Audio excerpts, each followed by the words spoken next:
Assalamualaikum and hi everyone. We are from class RAS1201C and we would like to present experiment 1, which is basic measurement, and experiment 5, which is Hooke's law. Introduction. Length, mass and width are some examples of basic physical quantities. These physical quantities are measured by using measuring tools such as meter ruler, vernier caliper, and micrometer screw gauge. Each measuring tools gives different precision in the reading depending on size of the smallest division on the scale. The vernier caliper allows you to measure external thickness, internal diameters, and depth of holes to a maximum of 130 mm with a 0.05 mm approximation. The first significant figures are read immediately to the left of the zero of the vernier scale, and the remaining digits are taken as the vernier scale division that lines up with any mean scale division. Next, the micrometer screw gauge is used to measure even smaller dimensions than the vernier caliper. The micrometer screw gauge also uses an auxiliary scale measuring hundredths of a millimeter, which is mounted on a rotary thimble. The micrometers in our laboratory have a pitch of 0.50 mm. 2 full turns are required to close the jaws by 1.00 mm.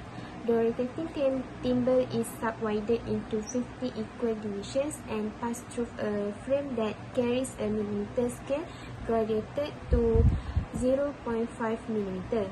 The jaws can be adjusted by rotating the thimble using the small ratchet knob. This includes a friction clutch which prevents too much tension being applied.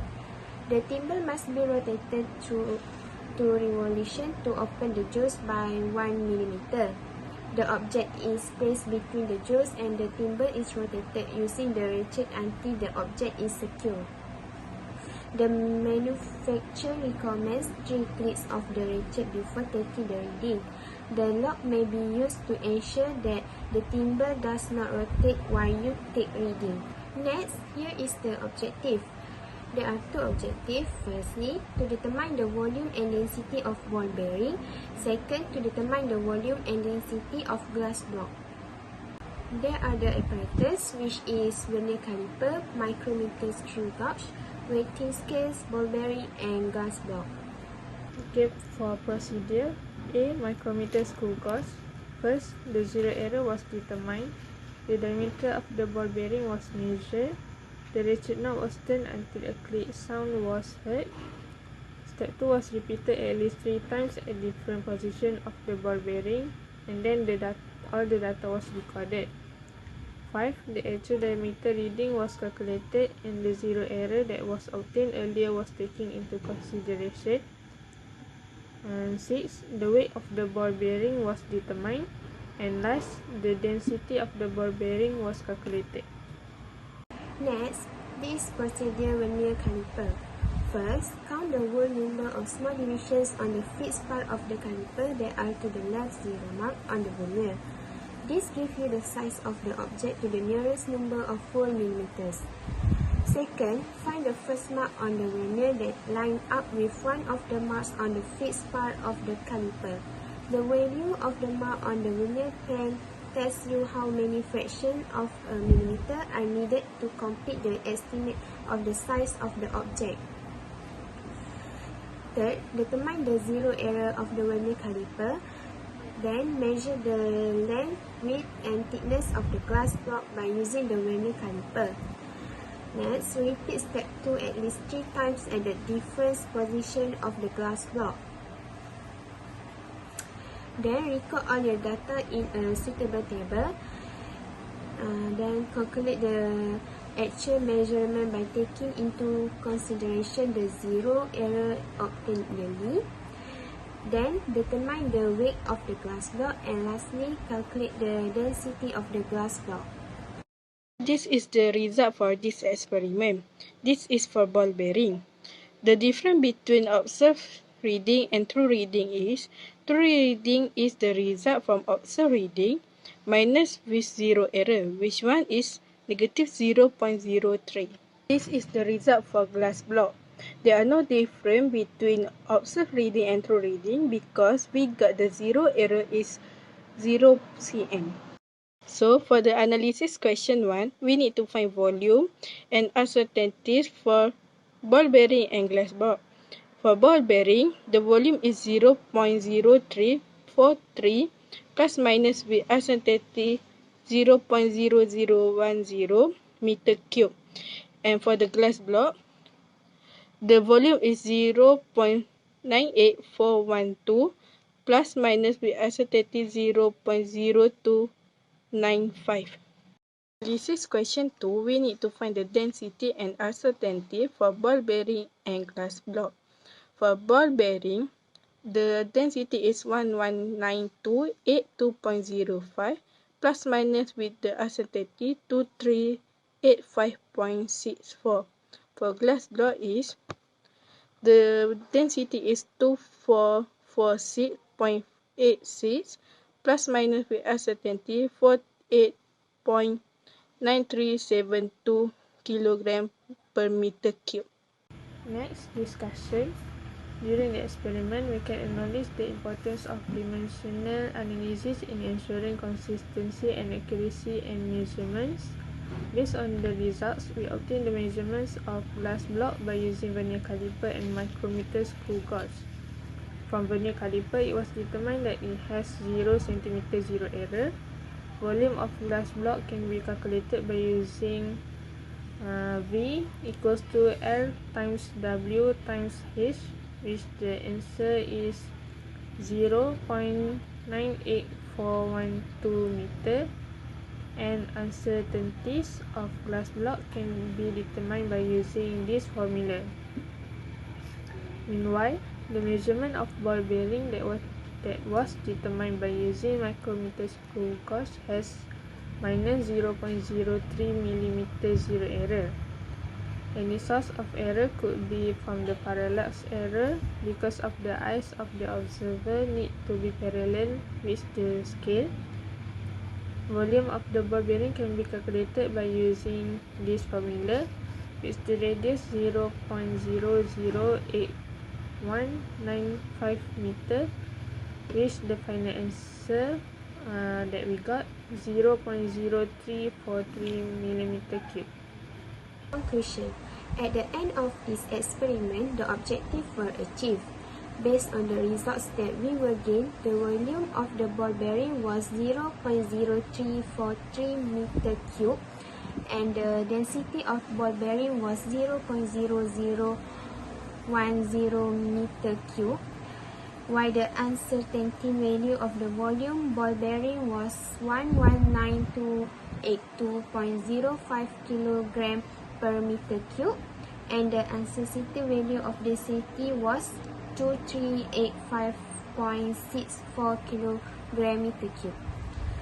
The volume of the glass block was 0.98412 meter cube, and the density of the glass block was 0.0295 meter cube, while the uncertainty value of volume glass block was 24464.86 kg per meter cube, and the uncertainty value of density was 48.9372 kg per meter cube.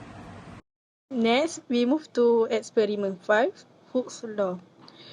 The objective for this experiment is to verify the accuracy of Hooke's law, and this is the apparatus for this experiment. For introduction and theory, for these experiments, we use F equals to minus Kx formula to find the force, and then for total force, we use Fy equals to 0, where Fy is the force on the y-axis.